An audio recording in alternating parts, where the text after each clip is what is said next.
Hello everyone. तो आज मैं आपसे ये बड़ी ही मज़ेदार किताब के बारे में डिस्कस करना चाह रहा था। इसका टाइटल आप देखिए, the basic laws of human stupidity by Carlo Cipolla. ये शायद इटालियन नाम है, तो प्रोनाउंसिएशन में मुझसे थोड़ी गड़बड़ हो सकती है।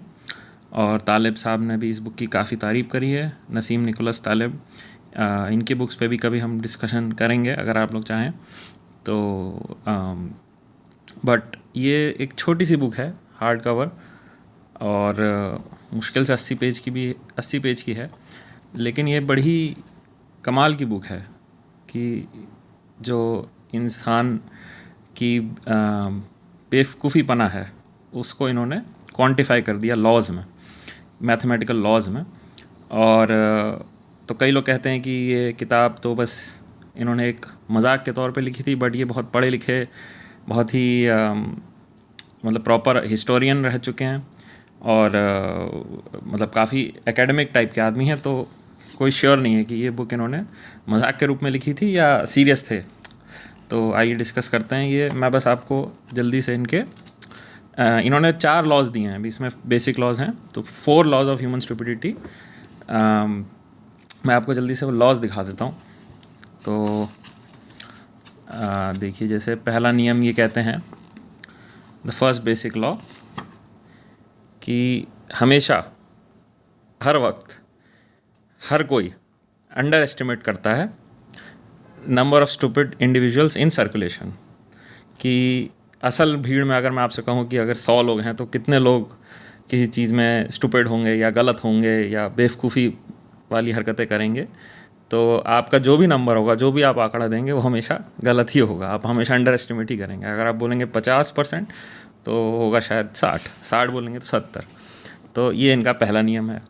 अब ये बुक थोड़ी ऑफेंसिव भी शायद लोगों को लग सकती है कि भाई ह्यूमंस को इतना सिंपली आपने कैसे डिफ़ाइन कर दिया।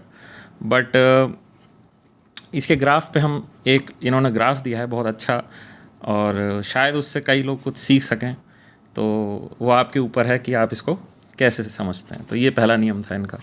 आइए दूसरे नियम पे चलते हैं। दूसरा नियम जो है, द सेकंड बेसिक लॉ, ये मैं आपको क्यों दिखा रहा हूँ, मैं आपको इसके बारे में बताऊँगा। क्योंकि ये जो हार्ड कवर बुक है, ये कुछ 200-300 रुपये की पड़ेगी आपको शायद। अब शायद प्राइस गिर गया हो, मैं इसका प्राइस मैंने नहीं देखा। लेकिन मतलब मैं कहूँगा इसको लेने की ज़रूरत नहीं है, मैं बस शेयर कर रहा हूँ इसलिए आपसे।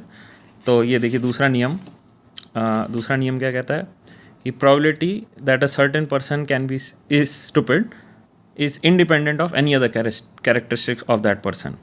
इसको साइकोलॉजी में शायद और स्पॉटलाइट इफेक्ट भी कहते हैं शायद, कि हम किसी इंसान की किसी एक खूबी की वजह से ऐसा सोच लेते हैं कि उसको बाकी चीज़ों में भी अच्छा होगा। बट ऐसा बिल्कुल नहीं है कि वो आदमी बेवकूफ़ी वाली हरकतें कर सकता है, भले ही वो किसी भी फील्ड में कितना ही माहिर क्यों ना हो। ये नियम मेरे ख्याल से लोगों को याद रखना चाहिए। इसलिए मैंने कहा कि ये बुक कभी कभी तो लगता है मजाकिया, कभी कभी तो लगता है बहुत ही प्रोफाउंड है।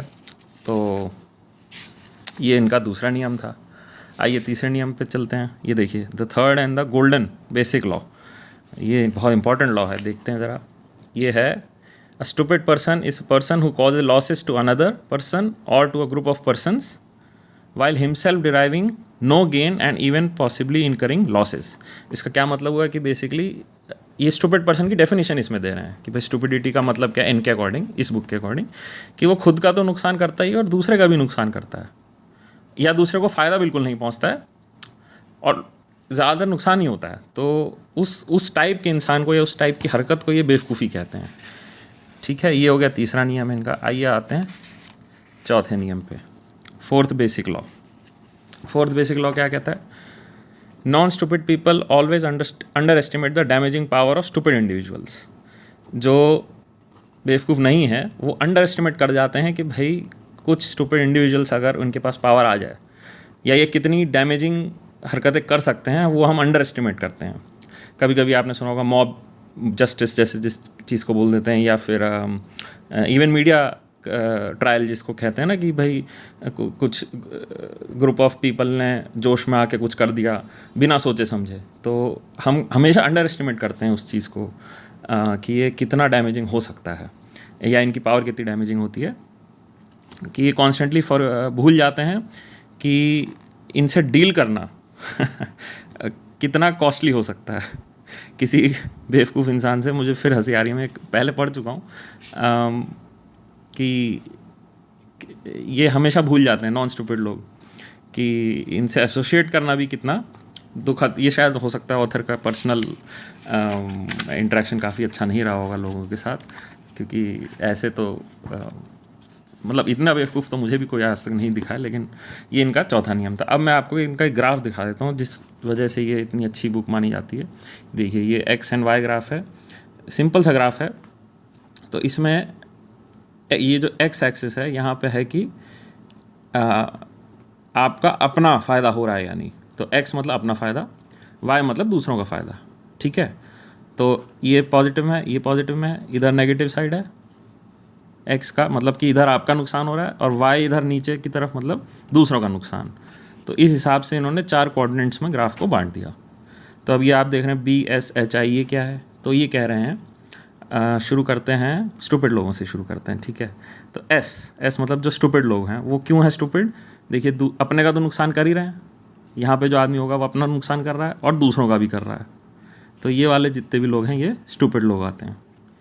फिर एच है हेल्पलेस लोग। हेल्पलेस लोग क्या होते हैं कि अपना फ़ायदा चाहे ना हो रहा हो, बट ये देखिए अपना फ़ायदा, अपना तो नुकसान ही हो रहा है बट दूसरों का फ़ायदा ज़रूर करने में लगे रहते हैं। जैसे कई लोग आप सोचें एनजीओ से जुड़े हैं, बहुत कम वेतन में या इवन लॉस में भी लोग दूसरों की कितनी सेवा करने पे वो होते हैं।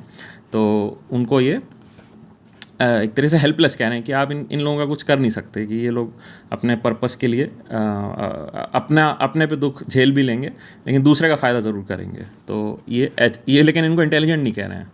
इंटेलिजेंट ये वाले लोग हैं, आई वाले, जो खुद का फ़ायदा भी देखते हैं और दूसरों का भी फ़ायदा देखते हैं। मतलब सोसाइटी के लिए एक तरीके से जो प्रोडक्टिव हुआ इंसान, उसको ये इंटेलिजेंट कहते हैं। तो आई वाले ये लोग हो गए, दूसरों का फ़ायदा, खुद का फ़ायदा।